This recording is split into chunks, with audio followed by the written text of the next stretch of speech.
భారత అంతరిక్ష పరిశోధన సంస్థ ఇస్రో మరో ఘనతను సాధించింది. ఏరియానా స్పేస్ రాకెట్ ద్వారా ఫ్రెంచ్ గయానాలోని కౌరు లాంచ్ కాంప్లెక్స్ నుంచి కమ్యూనికేషన్ల ఉపగ్రహం జీశాట్ 31ని విజయవంతంగా నింగిలోకి పంపింది. భారత కాలమానం ప్రకారం తెల్లవారుజామున 2:31 నిప్పులు కక్కుతూ జీశాట్ 31 మోసుకుపోయిన ఏరియానా రాకెట్ 42 నిమిషాల్లోనే కక్షలోకి చేర్చింది. 2109లో ఈ ప్రయోగం ఇస్రోది మూడోసారి. 535 కిలోల బరువున్న ఈ జీశాట్ 31 ఇస్రోకు చెందిన ఇన్సాట్ జీశాట్ శ్రేణి సేవలను కొనసాగిస్తుంది.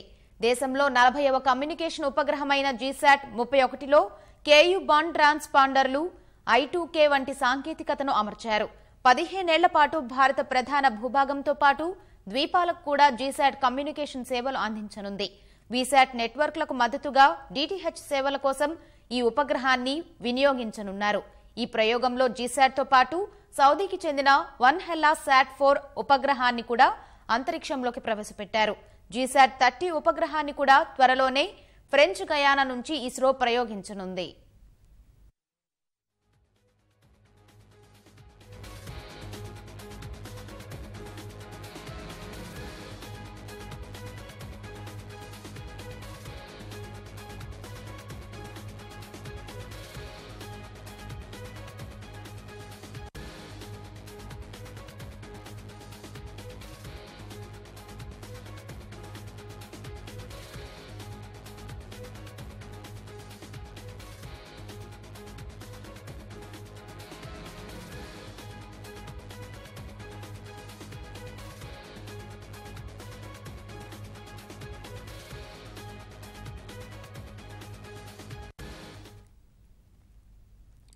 భారత అంతరిక్ష పరిశోధన సంస్థ ఇస్రో మరో ఘనతను సాధించింది.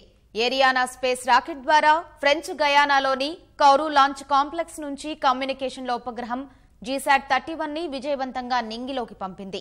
భారత కాలమానం ప్రకారం తెల్లవారుజామున 2:31 నిప్పులు కక్కుతూ జీశాట్ 31 మోసుకుపోయిన ఏరియానా రాకెట్ 42 నిమిషాల్లోనే కక్షలోకి చేర్చింది. 2019లో ఈ ప్రయోగం ఇస్రోకి మూడోది. 2535 కిలోల బరువున్న ఈ జీశాట్ 31 ఇస్రోకు చెందిన ఇన్సాట్ జీశాట్ శ్రేణి సేవలను కొనసాగిస్తుంది. దేశంలో 40వ కమ్యూనికేషన్ ఉపగ్రహమైన జీశాట్ 31లో కేయు బాండ్ ట్రాన్స్పాండర్లు I2K వంటి సాంకేతికతను అమర్చారు. 15 ఏళ్ల పాటు భారత ప్రధాన భూభాగంతో పాటు ద్వీపాలకు కూడా జీశాట్ కమ్యూనికేషన్ సేవలు అందించనుంది. వీసాట్ నెట్వర్క్లకు మద్దతుగా DTH సేవల కోసం ఈ ఉపగ్రహాన్ని వినియోగించనున్నారు. ఈ ప్రయోగంలో జీశాట్తో పాటు సౌదీకి చెందిన వన్హెల్లా శాట్-4 ఉపగ్రహాలను కూడా అంతరిక్షంలోకి ప్రవేశపెట్టింది. జీశాట్ 30 ఉపగ్రహాన్ని కూడా త్వరలోనే ఫ్రెంచ్ గయానా నుంచి ఇస్రో ప్రయోగించనుంది.